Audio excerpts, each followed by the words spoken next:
شکیبي دا راته ووایه چې ستا څو یاران دي په دې پیړ کې؟ 120 یاران دي یار. کولاو خبره کوه کولاو. کولاو خبره درته کوم. अरे कहना क्या चाहते हो؟ شاعران دي هغه پتا غانې کوي هغه تانه ډیماند کوي. سونیا شاه دا ډیماند څه شی دی؟ روزانه په بوکا کوي.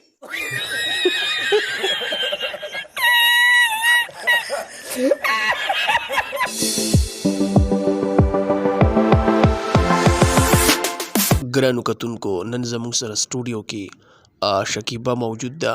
د هغې نه به قسمه قسم تپوسونه کوو چېرته ځی مه راځئ زموږ سره اوسئ. شکیبې ستا نه خو ډېر ډیمانډونه شوي دي خو دا یو څو کیسې پکې وکړه چې څه چل شوي وو. زما دویمه ډرامه وه هغه کیمرامین ماته ویل چې ته په دې فیلډ کې پاتې کېږې ته به یو یار ساتې. خفه کېږه مه شکیبې دا پکې راځي چې کله روپۍ ګټې نو دردونه به برداشت کوې. ولې نه زړه سره ولې نه؟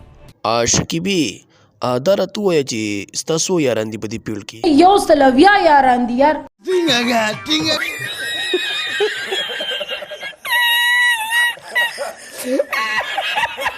شکیبې ستا دا ویډیو چې وایرل شوي وه خطرناکه نو دا څنګه وایرل شوي وه؟ هغه کس بیا ما نه ویډیو دغه کړله یو ویډیو خو ما پخپله کړې وه خو ما هغه ته لیږلې وه. خو په تا کې مې غټ چینجی و نو ولې دې لیږله؟